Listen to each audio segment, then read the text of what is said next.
نبينا محمد وعلى آله وصحبه أجمعين. Before we continue inshallah ta'ala with the subject of Ulum al-Quran,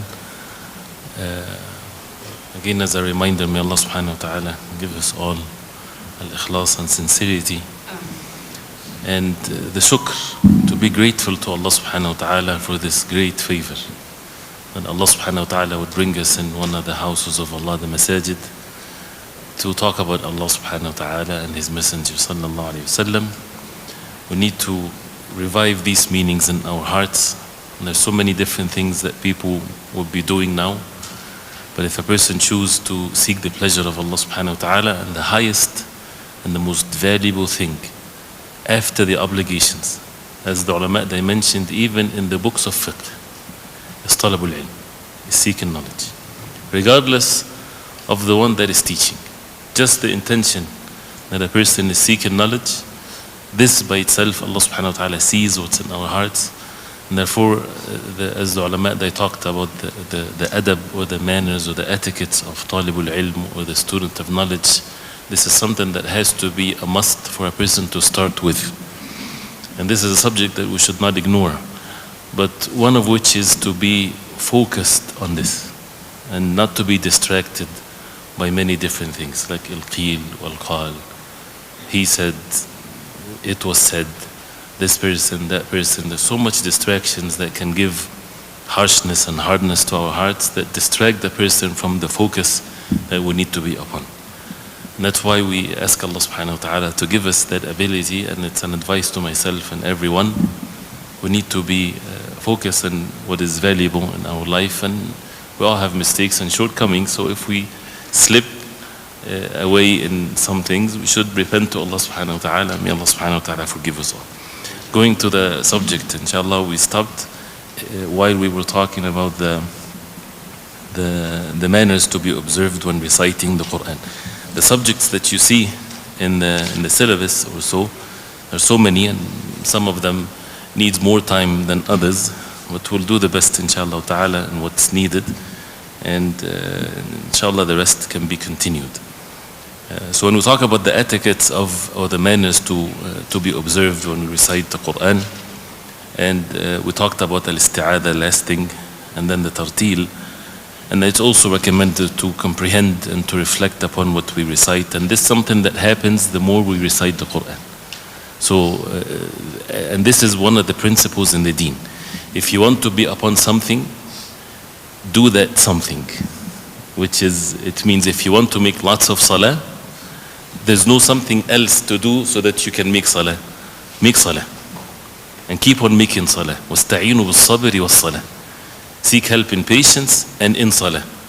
And seeking help in patience in, for example, how to reflect upon the Quran by reciting more Quran, and by making more salah, and seeking help from Allah subhanahu wa ta'ala, and of course seeking the ilm and the matters of tafsir for us to reflect upon the Quran. It's also recommended to do the best we can when it comes to perfecting our voices when we're reciting the Quran. As the hadith, زَيِّنُوا الْقُرْآنَ بِأَصْوَاتِكُمْ, adorn the Quran with your voices. Quran is already adorned, it's the speech of Allah subhanahu wa ta'ala. But to beautify it with your own voice, and this is not something that necessarily to be earned, it's something that is given. Plus you perfect it with also ilm, with knowledge. That's why the knowledge of the tajweed and how to perfect the recitation, this is something also that needs to be established on a daily basis till we perfect the recitation of the Quran. The issue of whether to recite the Quran, and hopefully inshallah you're writing these points, whether to recite the Quran loud or to recite it silently or so. What is meant by al-qira'ah, there are two opinions, which is either the tongue is moved or the tongue is moving with the hanjara, which is the throat, the vocal cords. And the second one is what is more correct, wallahu a'lam, but we're not into the issue of differences of opinions and so on. The silent recitation without moving your tongue, it's not reciting Quran. You're not reading Quran if you just look at the Mushaf and you're like this. MashaAllah, there can be great rewards. You're reflecting upon the verses, you're going through the verses, but this is not called qira'ah. Qira'atul Quran, tilawatul Quran, you have to move your tongue with it. The vocal cords, when it works, it doesn't mean that you're making a sound that the one next to you would hear you. So you can be doing this in the salah if you're next to someone, but don't make sure that the one next to you does not hear what you're saying, otherwise you will disturb him. So when you're reciting Quran, your wird or so in the salah, if a person is alone, he can raise his voice. And as a norm is that if the salah is done at night time, if a person is praying alone, nafla salah or so, to say it loud, this is what is more recommended, because the night prayer during the night is usually like Maghrib and Isha and Fajr, which is the beginning of the day, is to be recited loud. So therefore also the Qiyamul Layl and the like of this. If you're praying during the day, the norm is that you would keep it silent, but silent meaning that your tongue is still moving and your vocal cord is moving. And this is in every salah, so that we don't invalidate our salah. If you recite Surah Al-Fatiha, this has to be established. So the same thing when we recite the Quran. But to be warned against disturbing others, the Prophet ﷺ in i'tikaf in Ramadan, when he heard people reciting Quran a little bit louder, and he lifted the curtain ﷺ, and he said to them, لا يرفع بعضكم على بعض من القرآن, do not raise your voice over one another in the Quran. They're doing acts of worship. Why? Because this is harm one another. فَكُلُّكُمْ مُنَاجٍ رَبَّهِ. Each one of you is making the munajah to Allah. And the munajah, the literal meaning of it is the secret talk. So when you're reciting the Quran, you're having this dhikr with Allah subhanahu wa ta'ala that you're saying, so you don't disturb someone else is doing the same thing, and at the same time to protect our hearts from showing off and the like of this. So this is with regards to making it loud or silent and so on. And therefore also looking in the Mushaf is an act of obedience to Allah subhanahu wa ta'ala. And that's why we should have the balance in doing all kinds of things. We memorize and we recite from our memorization. You have a time when you look at the Mushaf and you read from the Mushaf, and it has other benefits in reflecting with the verses of the Quran and so on. Also one of the etiquettes is, it is disliked to keep on interrupting the recitation of the Quran. And as we said, the wird, the portion of the Quran that you recite every day, should make this as, I want to say, as the job that you go for work and you're expected to perfect that. This is even more important. And even if it's a short period of time.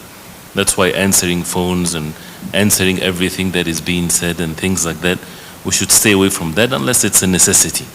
Then we take the means so that we can benefit from the Quran. As one of the characteristics of the Quran, it's aziz. And one of the meanings of that is that it does not like for to be لا يقبل مزاحمة. And muzahama, when you have more than one thing in the same place, it become crowded. The Quran likes to be not to be disturbed with something else. It leaves because it's aziz, right? So it needs that purification of the heart, the emptiness of the heart for the person to benefit from the Quran. But again, to be warned against the ways of shaitan. If that is not happening, still recite Quran. If you don't find your heart leaning towards this, still recite the Quran, unless a person is overpowered by sleep or so, which is not then permissible for a person to continue, otherwise he might do something wrong. When we recite the Quran, we recite it with the order of the surahs that we have. You can recite any surah you want. And we'll talk about one of the subject is the tertib of the Mushaf. And let's just address this quickly inshallah. We know that the tertib, or the orders of the surahs in the Quran, from Surah Al-Fatiha till Surah Al-Nas, this is, as we see in the Masahif with us today, was done at the time of the Prophet ﷺ. So this tertib, this order, is tawqifi. That means it's part of the wahi. Some said otherwise, but this is what is correct, and this is what the majority are upon. And there are evidences to prove that, and how the Jibreel ﷺ, when he came in the last year to the Prophet ﷺ, and he made the arda of the Quran. The Prophet ﷺ recited the entire Quran from the beginning to the end to Jibreel ﷺ. The last year he did it twice. And that's why also there's the hadith of Sab' al-Tuwal and the like of this, the longest 7 surahs in the beginning. So this is how we go by the Quran. There's another tertib, the order of revelation. And there's no one authentic narration that would give us exactly the order of every surah, of what first and what second and so on. We know the Makki surahs versus the Madani surahs. But for the most part, if you see this in the books of tafsir, it's good to mention that, to see that, but not to be, with certainty that this is the case. The surah was revealed before the surah and after the surah. It helps sometimes in comprehending some of the objectives of the surahs and things like this, but this is not necessarily 100% authentic with every surah. And whoever recites the Quran or wants to recite the Quran according to the order of revelation, this is not the way of the Prophet ﷺ or the Sahaba or the Ummah had been with the former, or with the order that we have nowadays with us. And that's why the issue of reciting the Quran mankusan, which means is it permissible to recite the Quran in salah, in the first rak'ah with the surah, and then in the second rak'ah with the surah that it's before it in the order that we have in the Quran. This is something that is, if it's in the same surah, then the ulama had forbidden this. Meaning, if you recite in the first rak'ah the last verses of Surah Al-Baqarah, and then the second rak'ah the first verses of Surah Al-Baqarah, no, this is where the nusus that came about forbidding this inkas or intikas, this is forbidden. But if it's different surahs, it's okay. It's not makruh even, it's not haram, there's nothing wrong with it. And the Prophet ﷺ in the same rak'ah, he recited Al-Baqarah and then An-Nisa, then Ali Imran. As long as it's different surah, but it's within the same surah, this is something that should be avoided. If a person is reciting on his own, not in salah, it's okay to recite with whatever order that a person is. You can like a specific surah and recite it many times. And this is another subject. Is it bid'ah or innovation in the deen for someone to recite the same surah every day? No, it's not. You like, for example, Surah Al-Zumar. Recite it every day. Recite it as many numbers as you want. But it gets into the gray area or even being a bid'ah or innovations in the deen if a person start prescribing this to others. If you recite Surah Al-Zumar every day, you will get this, or you won't get this. If you recite it 10 times, we stay away from all of this. But someone like to recite a specific surah, sure. There's no harm in this whatsoever. Even if on a personal level, for example, you recite a surah and you see the effect of it in the day or in your actions. There's nothing wrong with that. But don't start to, again, prescribe this to others. So this is something also to be mentioned. As we said, it's also recommended to listen to the Quran. وَإِذَا قُرِئَ الْقُرْآنُ فَاسْتَمِعُوا لَهُ وَأَنصِتُوا لَعَلَّكُمْ تُرْحَمُونَ. The rahmah, the mercy of Allah descends when the Quran is recited. And this ayah is specifically in the salah. So if the Quran is recited in the salah, it is not permissible to say something, and this is with the subject of reciting Surah Al-Fatiha during the salah or not, which is a fiqh matter. But other than the salah, if a person is listening to the Quran, this is something, of course, he should give it all of his senses. But if it's not, and the Quran is recited by someone or from a tape or something like this, is it mandatory to stop everything and listen? As the ulama, they say no, because the ayah refers to the salah, and don't stop khair or goodness that is happening, and you might catch a verse or a meaning, or someone else can benefit. And this comes with the subject of having the Quran recited throughout the day in our homes, for example. It's not the same as you physically reciting the Quran, but it's a good thing. Leave it like this. Even if people are talking or whatever, a person might benefit from it, because the verse again refers to the salah. Sujood at-tilawa, as we know, this is recommended to make sujood at-tilawa whenever we pass by a verse that has sajda. And the Prophet ﷺ, he made sujood in these 13 or 14 places. And this is one of the characteristics of the surahs that were revealed in Mecca. As we talk about the Makki and the Madani surahs, one of the ways to know the Makkis, every surah has a sajda, is a Makki surah. So the Prophet ﷺ used to make sujood after reciting these verses. So when you recite that verse that has a sajda, make sujood after you finish. In salah and outside of salah. Even at the time when it's makruh to make salah, after asr or so. But if you are reciting, do you have to make sujood? No. Do you have to have wudu? There's differences of opinions if you're reciting without wudu. Stay away from making sujood if you don't have wudu, sure. But if you're listening to the Quran, if the reciter is someone physical with you, he's like the imam to you, if it's correct to say, in the sujood. If he makes sujood, you make sujood. If he doesn't make sujood, you don't make sujood.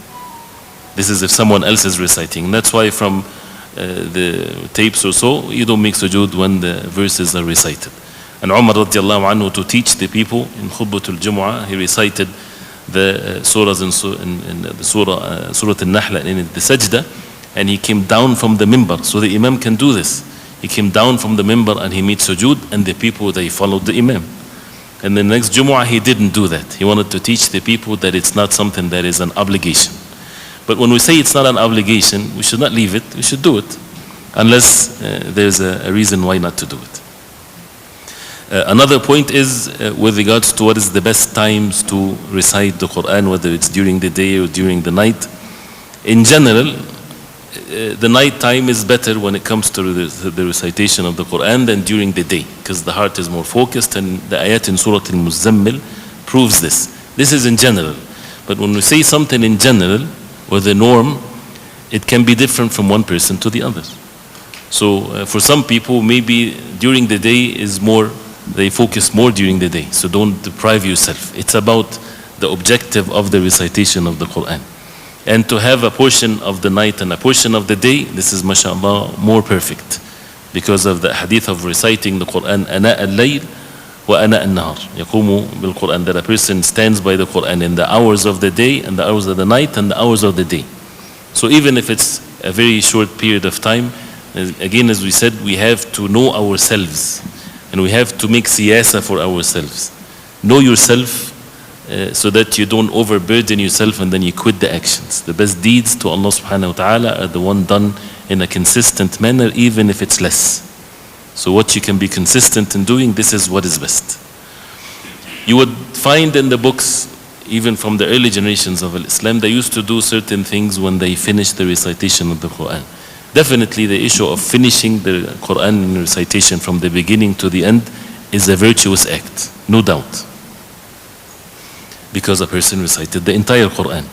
And there is the athar which is authentic from Anas radiallahu anh, that whenever he would finish the recitation of the Quran, he would gather his family and he would make dua, and they would say Ameen after his dua. So whoever does this is not bid'ah, this is something that is done by a sahabi, Anas radiallahu anh.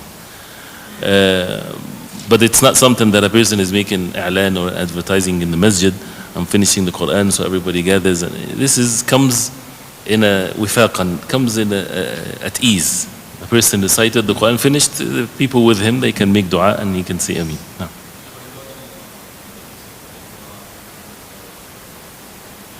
No, in your own personal recitation. If the Imam finishes the Quran, the khatma of the Quran in Ramadan usually, because again, if when it comes to finishing the Quran from the beginning to the end, in Salatul Jama'ah, this is what is mashru' is to be done in Ramadan. And this is the Salaf were upon this. And they mentioned about the recommendation of finishing the Quran for the people to listen to the entire Quran in Ramadan, even more than one time. And this was the practice of Salaf Ridwanullahi alayhi. But is there something called dua khatm al-Quran in the salah? There's no such a thing. But is it a blessings and a barakah to make dua after you finish the recitation of the Quran? Yes. So if there is the dua of the qunut of the witr, which is the Sahaba radiallahu anhum, they would do in the last half of Ramadan, especially after the second half of Ramadan. In the first half, they would not do the dua. Even if a person in Ramadan does it from the beginning to the end of Ramadan, this is valid. But when Umar radiallahu anhu gathered the Sahaba behind one Imam, they would make the dua in the second half of Ramadan, dua al-Qunut. So if it happened to finish the Quran and they made the dua after the dua of the Qunut of al-Witr, this is inshaAllah ta'ala more blessings of means of acceptance of the dua. But as far as the dua of al-Khatm, that people even have certain version of it and they claim that attributed to Sheikh Taymiyyah or something like this. There's no such a thing from the Sunnah that is called Dua Khatm al-Quran, as a specific dua, or that once you finish it while standing in the Salah you start making dua. This is not something that has been practiced from the Sahaba radiallahu anhu. So this is with regards to the khatm. Of course, when it comes to the khatm of the Quran, or reciting the Quran from the beginning to the end, which should be the practice of the Muslim, as we said, comes with it the issue of should you, after you recite Surah An-Nas, should you recite the first verses of Surah Al-Baqarah, and this is the issue of Al-Hal wal-Murtahil.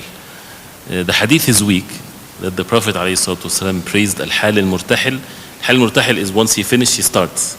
So, but this has been the practice of the Qiraat.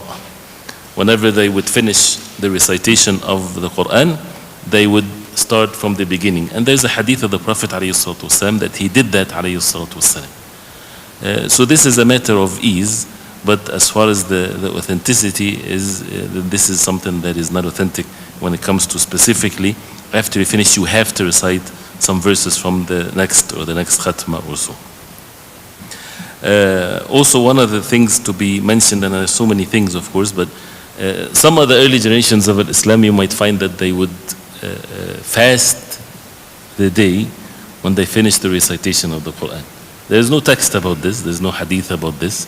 And this comes in the category of, if you want to do a good deed on your own based on something, there's no harm. But not to make it as if it's a sunnah, or you tell people this is what we're going to do and we're going to do this in a collective way. So this is something that is fine for a person to do, and it's mentioned by some of the early generations of Islam. There is also the subject after reciting Surah Al-Duha, and forgive me Sheikh Muhammad, I'm saying things in your presence with matters of Al-Quran and Al-Qur'an and everything. Allah yarik fikum. At-Takbir, after you recite Surah Al-Duha till the end of the Quran. You hear the Qur'an after they finish the surah, before they start another surah, they say Allahu Akbar, Bismillahir Rahmanir Rahim. This is something that has been done by also some of the Qur'an. Imam Ahmad rahimahullah, he said that it's recommended. So don't consider that, or don't see that as a bid'ah or anything like this. But it's also a matter of ease. And some said, since there's no evidence of this, is something that has been done, but it's been the practice from the time of the early generations of Islam. Also, even when we say that a person forgot an ayah, he should, even with the respect of the Quran, because forgetting a verse or so intentionally, this is, as we said, it's for someone intentionally to forget the Quran, it's not a good thing, it's not a good sign. So even the ulama, they went into the extent of saying, you don't say nasitu ayah, instead you say unsituha. I was made to forget the ayah. And that teaches us how to observe the perfect etiquettes even with the words of mouth. The letter waw can make a difference in one's statement. When the Prophet ﷺ, a man came to him and he said, MashaAllah wa shi't.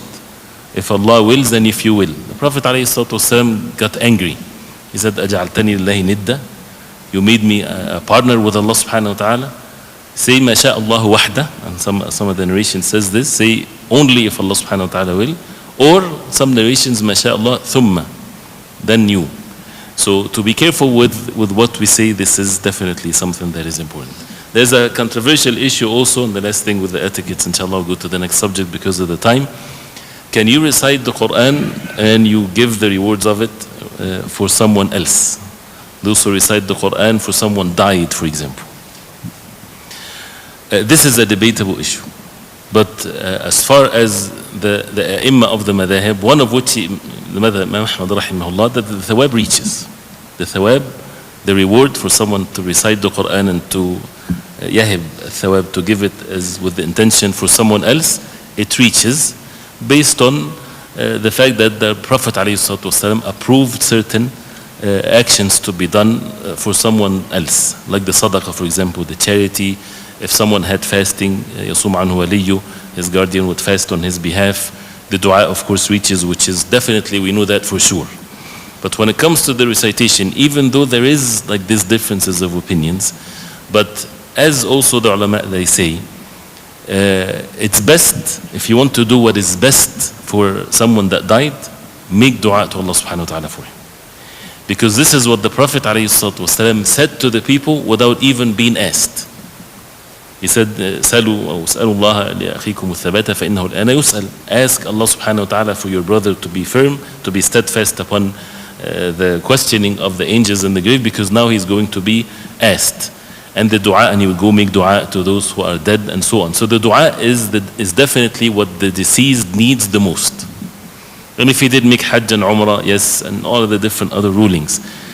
But when a person recites the Quran, he can make dua to Allah subhanahu wa ta'ala for himself and for others. But to be away from the differences of opinions, is better to make dua and to recite the Quran for oneself. And some of the ulama, they went into more details of saying that it's only one's offsprings, like the son of the daughter, because as Allah subhanahu wa ta'ala says, وَلَا تَزِرُ وَزِرَةٌ وَزْرَ أُخْرَى, no one will carry the burden of another. And also Allah subhanahu wa ta'ala says, وَأَنْ لَيْسَ الْإِنسَانِ إِلَّا مَا سَعَى, that the person would not gain except what he earned in his life. So not for someone else to come after him. But they said one's child, whether it's a male or female, they are from sa'i al-insan, they are part of your actions. And the hadith, أَوَلَدْ صَالِحْ يَدْعُ لَهُ, a righteous son or a daughter makes dua to Allah subhanahu wa ta'ala for the deceased. So some only said, only the sons and daughters and so on, they can do this when it comes to the recitation of the Quran. So this is a mas'ala that is always mentioned with that. The next subject, and every subject we talk about, we don't give it its rights, as we agree, because we're limited with time. The most virtue of the Quran. Can we say that? Can we say that there is actually not the most virtue, because it's a statement by the Prophet ﷺ. The ulama, they put it in such a way that, can you say that is there part of the Quran better than other parts of the Quran? It depends on what you mean by this. The Quran from the beginning to the end is the speech of Allah subhanahu wa ta'ala. There is nothing more superior than the other when it comes to this miraculous speech of Allah subhanahu wa ta'ala. So we cannot say that from that sense, because this is all from Allah subhanahu wa ta'ala. But when it comes to some surahs more virtuous than other surahs, like Surah Al-Fatiha, the best surah in the Quran, by the statement of the Prophet ﷺ, أعظم آية في القرآن, the greatest verse in the Quran, Ayatul Kursi. Sure, no problem, but it doesn't belittle any other verses in the Quran. And this is by the mercy of Allah, that Allah subhanahu wa ta'ala would make some things more rewardable than other things. So this is permissible in that sense. But there's no parts of the Quran that is less, for example, eloquent than other parts, وَالْعِيَاذُ بِاللَّهِ, or things like this. It's all miraculous speech from Allah subhanahu wa ta'ala. Because sometimes you would find people saying that some people, they would say that. They would even tell people, do not recite Surah Tabbat Yada Abi Lahabin Watab in the Salah, because it talks about the uncle of the Prophet ﷺ, and they think that this is inappropriate. Allah subhanahu wa ta'ala revealed a surah to the Prophet ﷺ, and it's not appropriate. This is bad manners with Allah subhanahu wa ta'ala for someone to suggest such a thing. And it's not a sign that the person loved the Prophet ﷺ. This is the words of Allah subhanahu wa ta'ala, and this is Quran, and it's to be recited. And Qul Allahu Ahad, for example, 1/3 of the Quran, and surahs like this. But we have to be careful with the subject of Fada'il al-Suwar, or the virtue of some surahs of the Quran, because not every surah in the Quran has a specific hadith that talks about its specific virtue. And when a person is making tafsir of the Quran, before you start the tafsir of any surah, as they say always, it's recommended to talk about the virtue of the Quran in general. And if there is authentic hadiths that talk about that specific surah, sure. But many of these hadith are fabricated, and the ulama of the hadith, as we mentioned that before, Allah subhanahu wa ta'ala guided them of making the matter clear to us. Fabricated or weak or so. Naam. There are some surahs, for example, Surah Yasin, there are hadith of the Prophet ﷺ that talks about the virtue of Surah Yasin. Qalb al-Quran, and Qira'u Yasin ala mawtakum. Recite Yasin, Surah Yasin on those who are dying. and the like of the surah. There are many, quite few hadiths. From the perspective of ilm al-hadith, the ulama of the hadith, they graded the hadith to be weak. So, and this is what is most correct in this. Going back to what we said, if you like a surah and you want to recite it, can you recite Surah Yasin every day? Sure, nobody can prevent you from this. But don't have the conviction that the Prophet ﷺ said this, which is the rules that Ibn Hajar rahimahullah, he made, or he said that the ulama are upon when it comes to the weak hadith. That when you apply a virtue that has a weak hadith, for those who said that it's permissible to use the weak hadith in the fadail a'mal, or the virtues of the deeds, and some said no, not even that, but those who said it's permissible, they said with conditions. The first condition, that the hadith is not very weak or fabricated. This is something that we need to have the knowledge of that. The second thing is that you don't believe, while you're doing this good action, you don't believe that the Prophet ﷺ said this.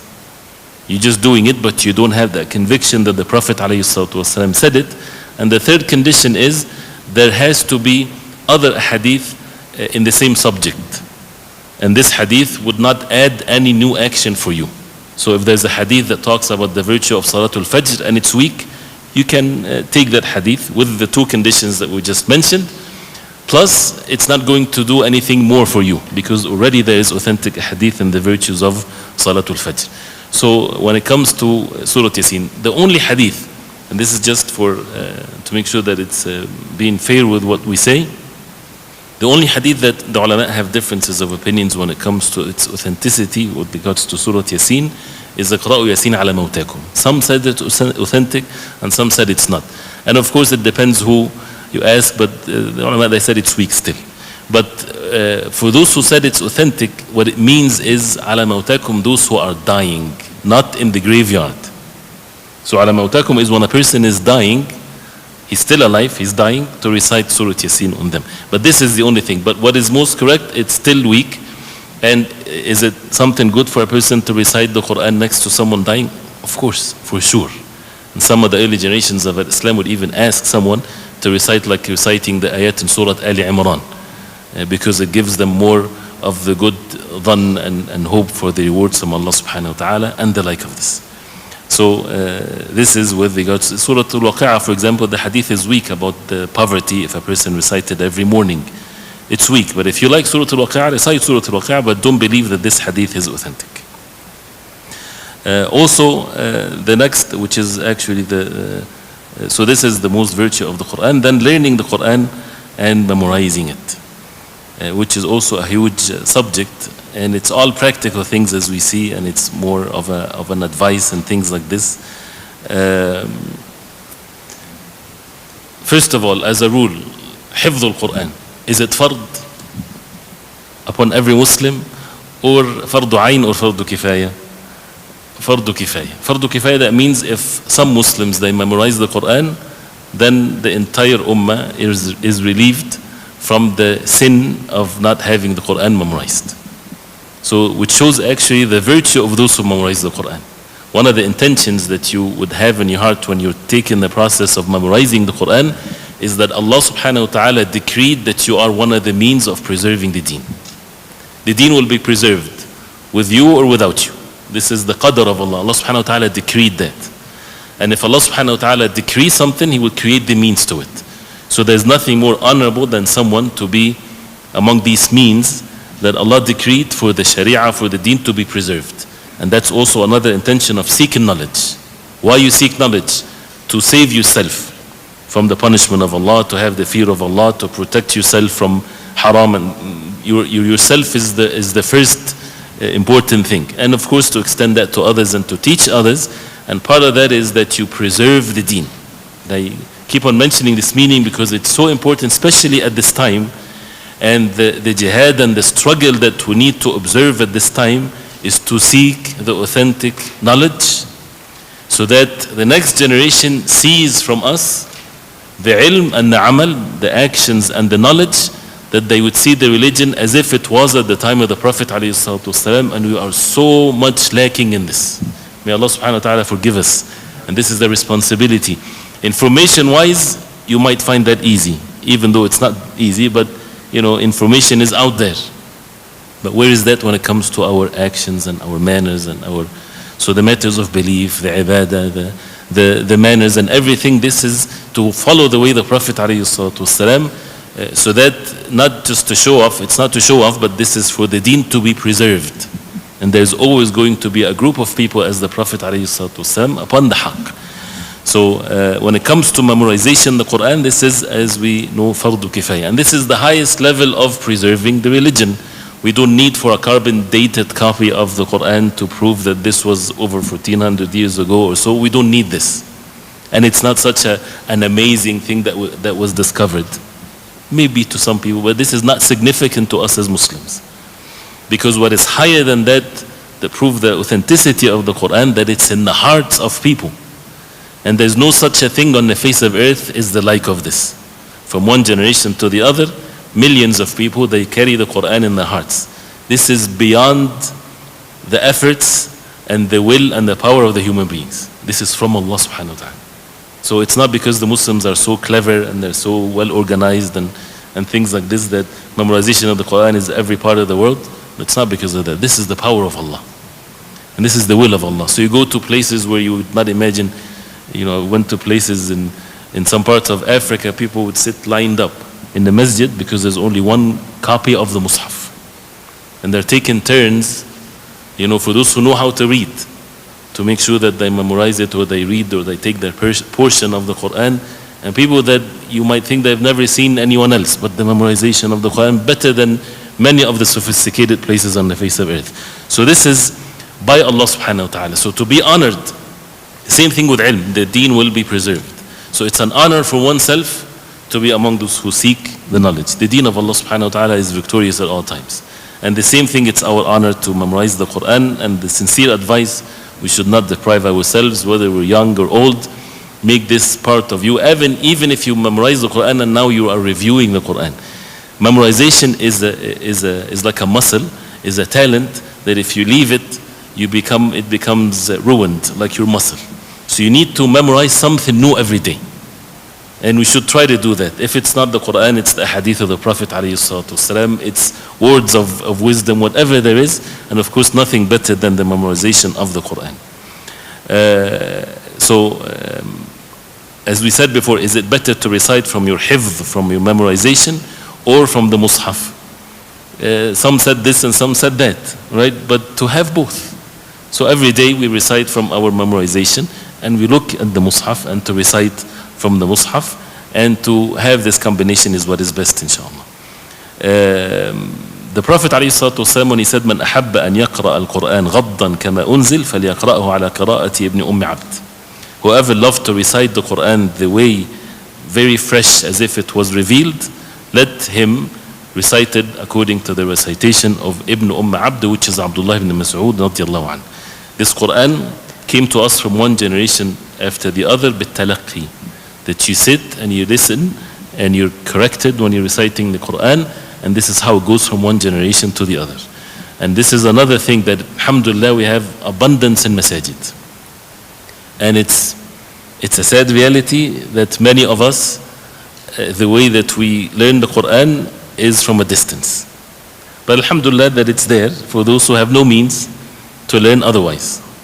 And that's why the masajid should have always circles of the Quran.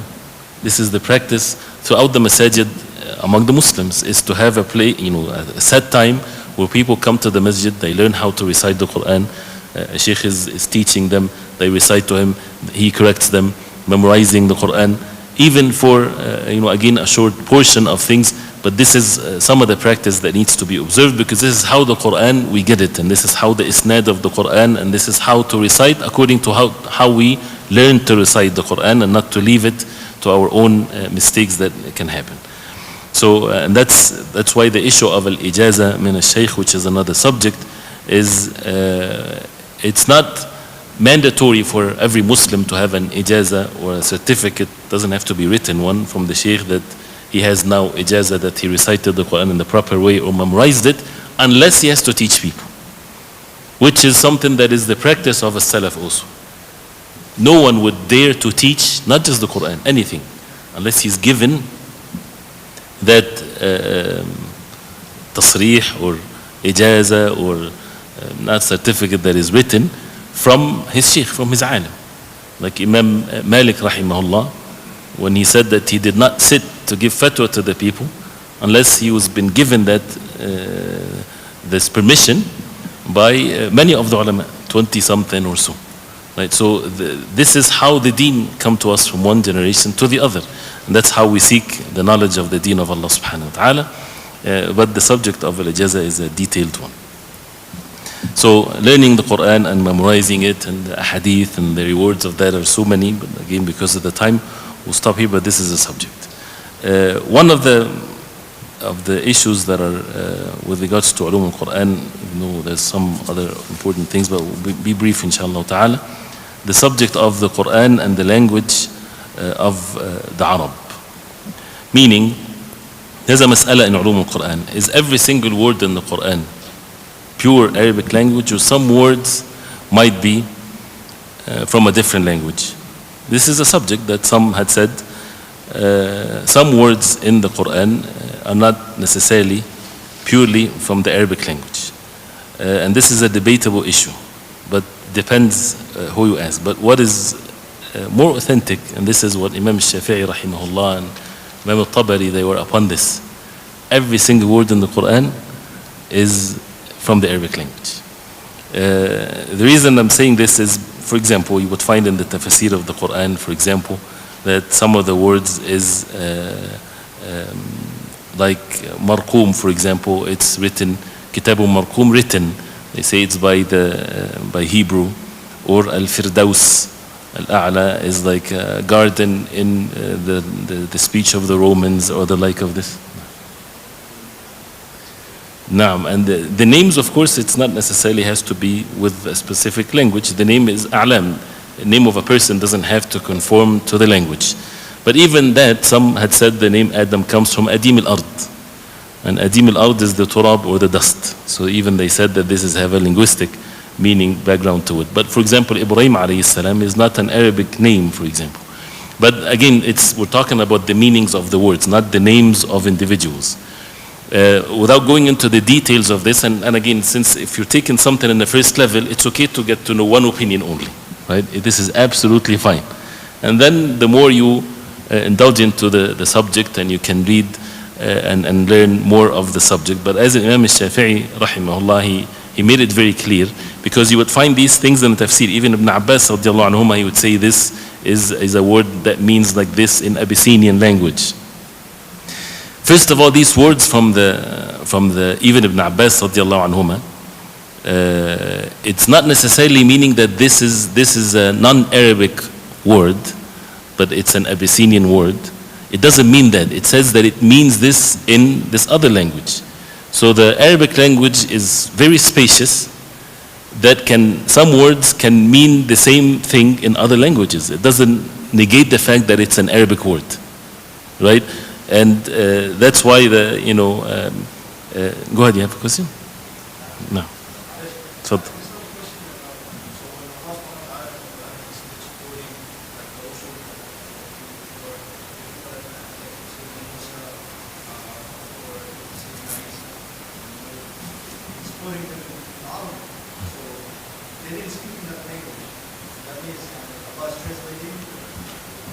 We're talking about the words of the Quran. The Quran, Allah subhanahu wa ta'ala says, Qur'anan Arabiyan. It's a Arabi Quran. Of course, the prophets before the Messenger sallallahu alaihi wasallam, they didn't speak Arabic, which is of course agreed upon. But we're talking about the language of the Quran. Is it all Arabic, or it has some non-Arabic words in it? As agreed upon, there's no statements, of course. But maybe some of the words, some said it's originally non-Arabic words. Right, and some said no, like again the word al-hawariyun, awwab, rahwan, and the like of this. But to make it again, to summarize it, or to make it short, that Imam Shafi'i rahimahullah, and his opinion that there's every single word in the Quran has a source in the Arabic language. He said, وَلِسَانُ الْعَرَبِ أَوْسَعُ الْأَلْسِنَةِ. The tongue of the Arabic language is the most spacious tongue, or the most spacious language, madhaban. وأكثرها ألفاظا, and it's the most language that has words and vocabulary, and it's very rich. ولا نعلم يحيط بجميع علمه إنسان غير نبي. We don't know anyone that comprehend every single word in the Arabic language except a prophet. So that's why when someone, for example, say that word is not an Arabic word, nobody comprehended the entire Arabic vocabulary to say that.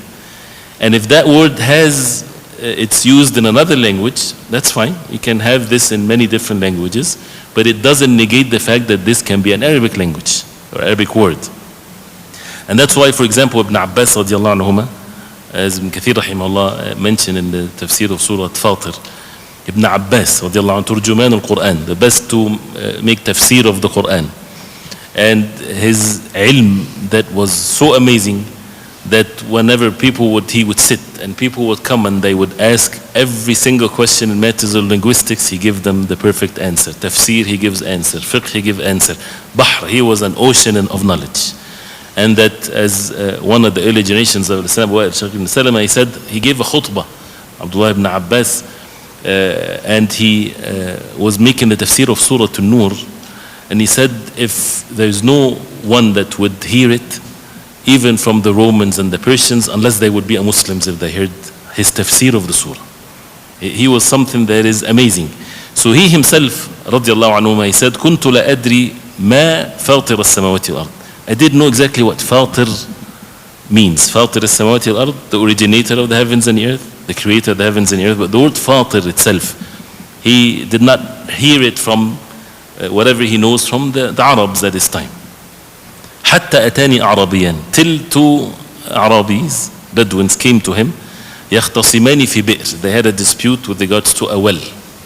One of them said to the other, أنا فطرتها, I فطرتها. So he said the verb of fatir, I فطرتها, which means أنا ابتدأتها, I'm the one that originated it, I'm the one that dug the well. So even Abdullah ibn Abbas, he did not know where that word come from, and this is Arabi came and he says it.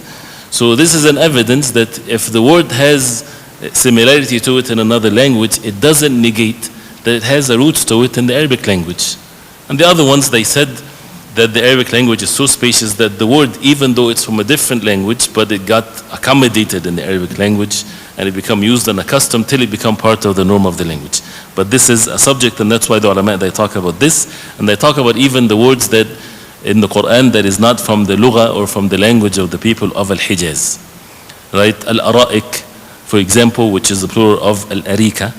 And this is something, or as Al-Hasan Al-Basri rahimahullah, he said, we did not know this till I met a man from Yemen, and he said that Al-Arika is the bed that has a dome to it or something like this.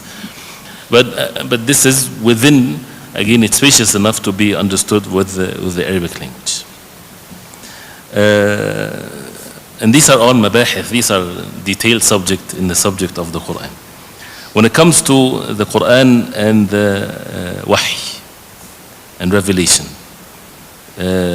which the Quran is the speech of Allah, not created, which is something that the people have been afflicted with as a fitna at the time of the Abbasi time, and the fitna of Imam Ahmad rahimahullah, that he faced, and how Allah subhanahu wa ta'ala gave him firm steadfastness upon the belief of the people of Ahlul Sunnah wal Jama'ah. That's why he's always called Imam Ahlul Sunnah wal Jama'ah, because Allah subhanahu wa ta'ala preserved the deen through the steadfastness of the like of Imam Ahmad rahimahullah.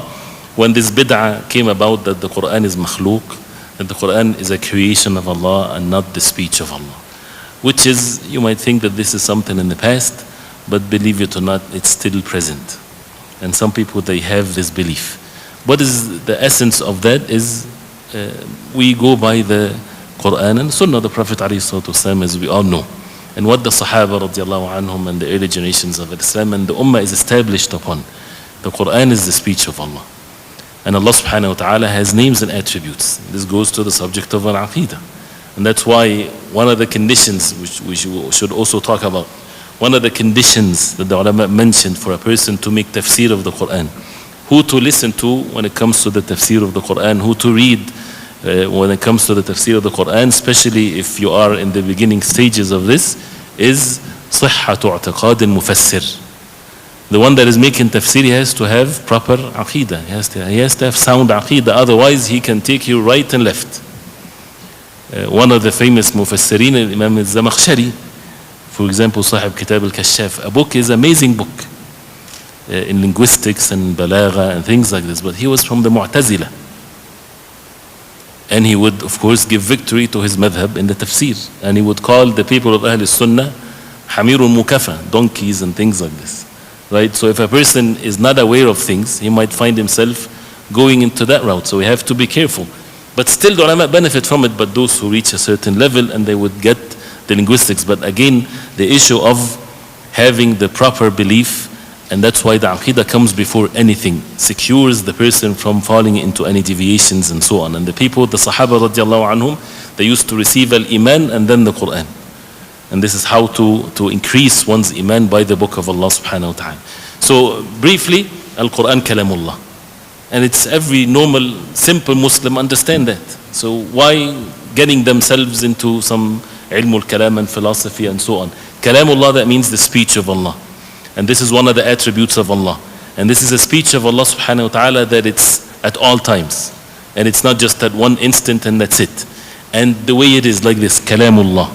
Allah subhanahu wa ta'ala, and it's the evidences in the Quran are so many. وَكَلَّمَ اللَّهُ مُوسَى تَكْلِيمًا. Allah subhanahu wa ta'ala spoke to Musa alayhi salam بِحَرْفٍ وَصَوْتٍ, with letter and sound.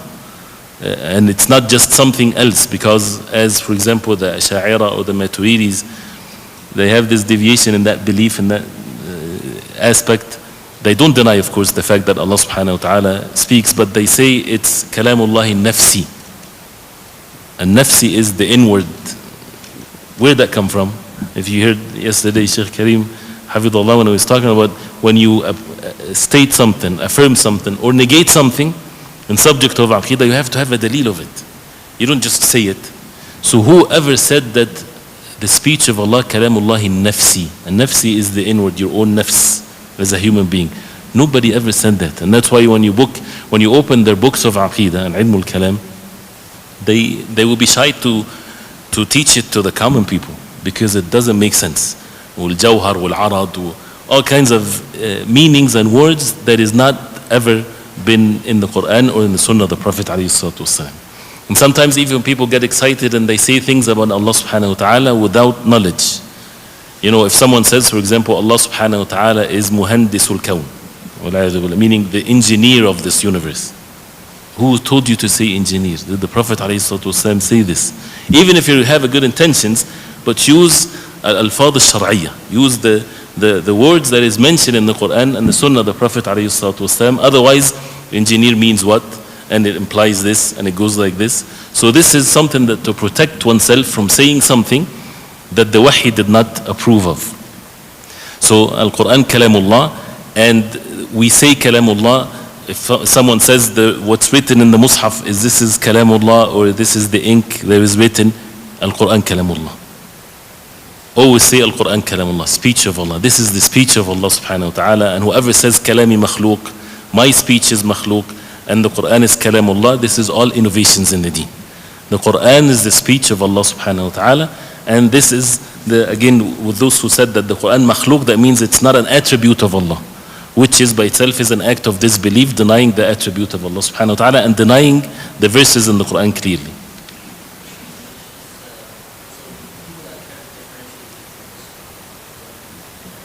All of this is bid'ah. Yes, and it can lead the person to what is worse. And that's why what's spacious enough to say Al-Quran kalamullah. If you talk about a paper is of course manufactured by human beings. So why would a person be silly to say something else? But once I say the Quran written, this is something that it's forbidden for a person to speak about, and to say Al-Quran kalamullah, right? And it's the speech of Allah subhanahu wa ta'ala. And if you say, for example, the Quran was in the Lawh al-Mahfuz, it still does not deny that Allah subhanahu wa ta'ala spoke the Quran to Jibreel alayhi salam, and Jibreel alayhi salam, he spoke the Quran to the Prophet alayhi salatu wasalam. But sometimes you would find in the ijaza of the Quran something wrong is written there, which says from the Prophet sallallahu alaihi wasallam, from Jibreel alayhi salam, from al-Lawh al-Mahfuz, and they stop there. This is a mistake there. Allah subhanahu wa ta'ala spoke the Quran. It's the speech of Allah subhanahu wa ta'ala. And when it comes to the issue of the Quran being revealed or brought down to the Prophet ﷺ, when we know also from the hadith that the entire Quran was revealed, brought down in Laylatul Qadr. And then it came down munajjaman, which is another subject in ulum al-Quran. Munajjaman, that means came in separate times and certain occasions and things like this throughout the 23 years of the messengership of the Prophet ﷺ. And this is one of the miraculous things about the Quran, that it's, even though the entire book is with Allah subhanahu wa ta'ala, but it came with the specific incidents and actions and things like this, and that does not negate the fact that Allah subhanahu wa ta'ala spoke the Quran. So the Quran again is the speech of Allah subhanahu wa ta'ala.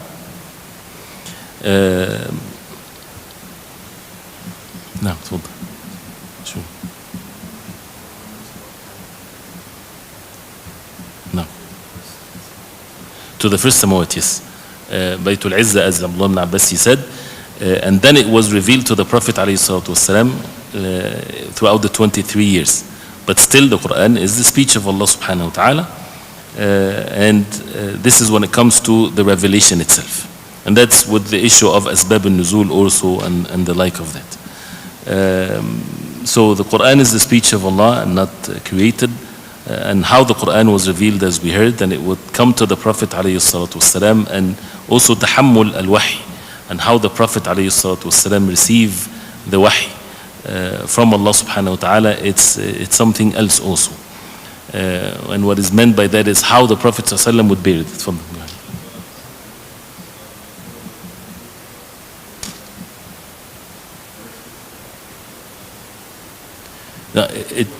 everything is in al-lawh al-mahfuz. So everything is in the lawh al-mahfuz, and Allah subhanahu wa ta'ala spoke the Quran. So Allah subhanahu wa ta'ala spoke the Quran to Jibreel alayhi salam, and Jibreel alayhi salam, he took it from Allah subhanahu wa ta'ala, from the speech of Allah, to the Prophet alayhi salatu wasalam, and this is what the Quran we have. No.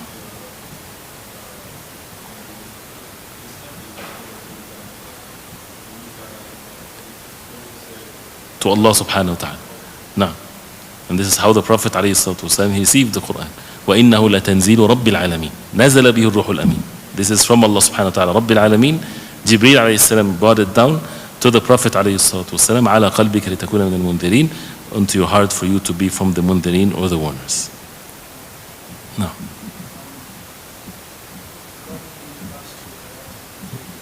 Mm-hmm.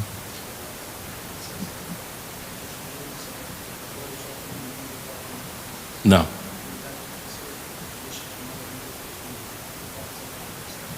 The angel brought down these two verses, and Allah subhanahu wa ta'ala spoke these verses.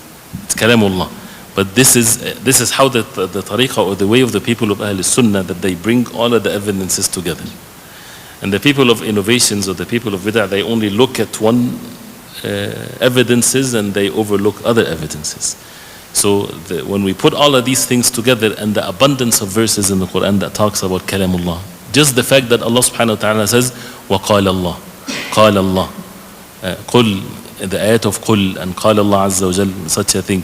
This is all very clear, and then the other verses will be described in the light of these other verses that talks about Allah subhanahu wa ta'ala spoke the Quran. So this is the speech of Allah, and if the angels comes down, it does not negate the fact that this is the speech of Allah subhanahu wa ta'ala spoke the Quran.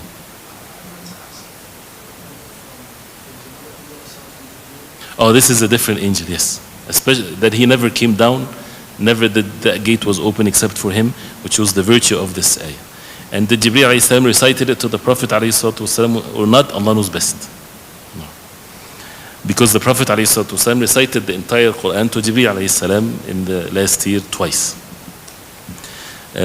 So how the Prophet alayhi salatu wasalam would receive it? Either the angel would come midst salsalat al-jaras, the very loud sound of a ring, and this is something that the Prophet ﷺ would hear this, and the wahy would come down to the Prophet ﷺ. Or and ينفث في روعه ﷺ, that it will be put in the heart of the Prophet ﷺ. إن روح القدس نفث في روعي, that the Jibreel put in my heart, and this is the Prophet ﷺ would speak it, and the Prophet ﷺ would recite the Quran, and he would say his words ﷺ, and these are the hadith of the Prophet ﷺ, and both are not the like. the difference between the Quran and the Sunnah of the Prophet ﷺ linguistically is like the difference between the heavens and the earth. Quran is kalamullah, laysa kamithlihi shay. So comes out from the same mouth of the Prophet ﷺ two styles of things. The Quran, which is nothing is the like of it, and this is the ajaz of it, and the words of the Prophet ﷺ. The ulama, when they talked about the issue of the wahi coming down of the Prophet ﷺ, Jibreel ﷺ had the wahi, but Jibreel is angel. And the Prophet ﷺ is a human being.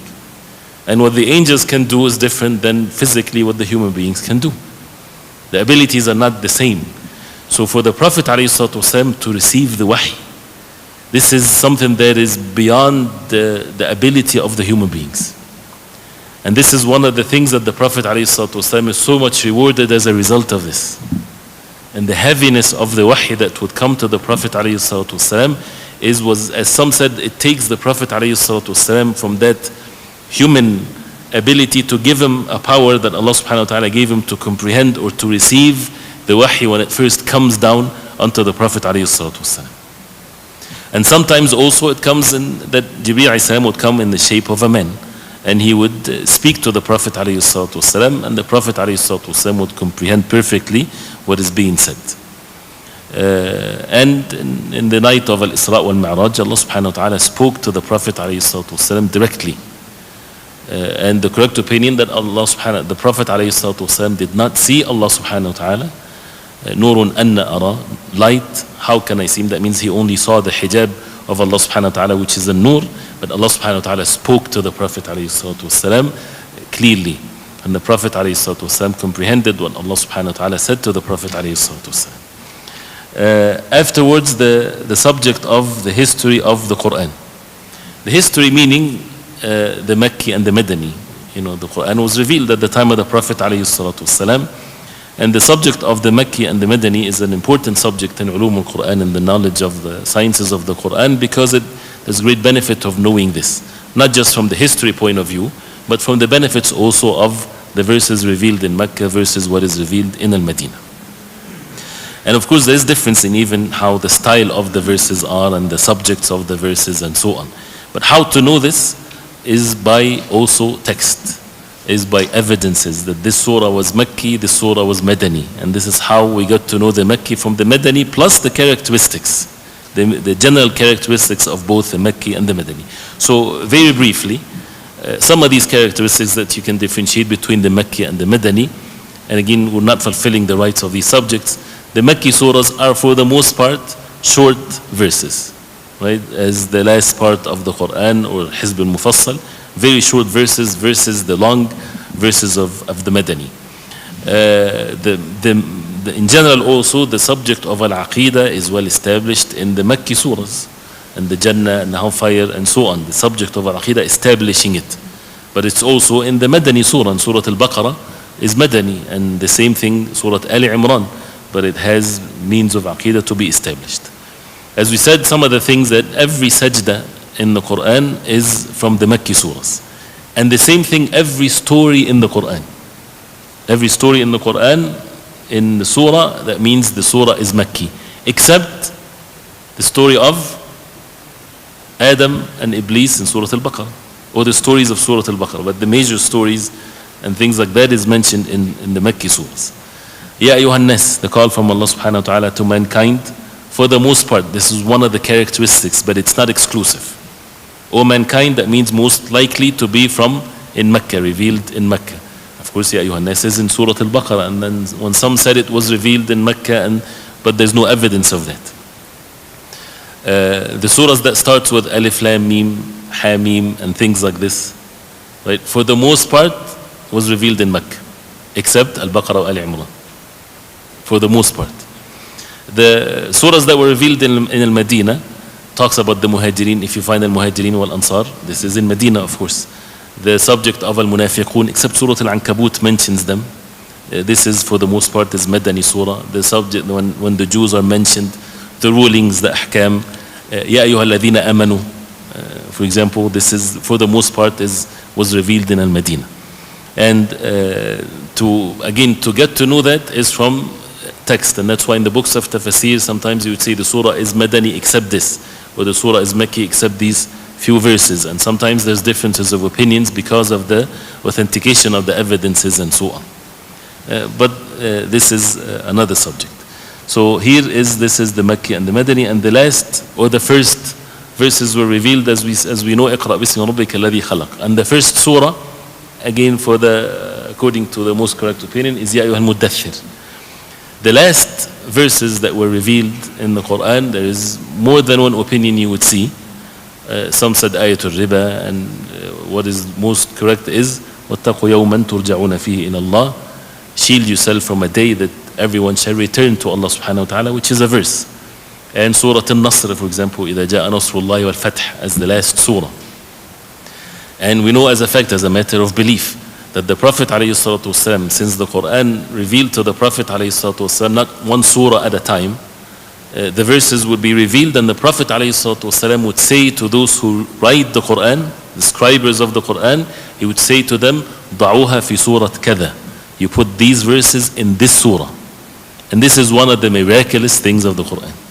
There's no such a thing that exists on the face of earth. Throughout 23 years, the verses are revealed, and when is like, we don't want to say puzzle, there's no puzzles, but it's like when you have something that is going to be completed, and take these verses and put it. This is by the Prophet ﷺ. It's not ijtihad of the people. It's by the Prophet ﷺ, and he would recite the entire surah from the beginning to the end in salah and things like this. So there are many verses where the ulama, they mention as far as the first and the last. Now.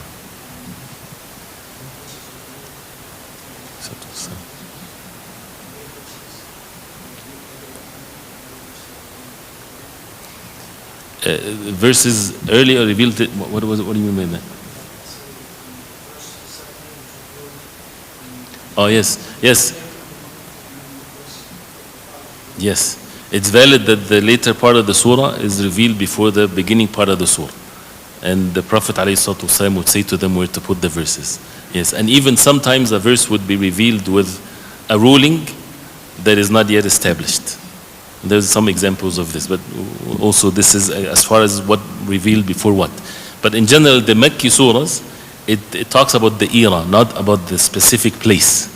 So if the verses might be revealed when the Prophet ﷺ not in Mecca, traveling for example, but it's attributed to the Makki surahs, because this is the time when the Prophet ﷺ did not make hijrah yet to Al-Madinah. And the same thing for the Medina.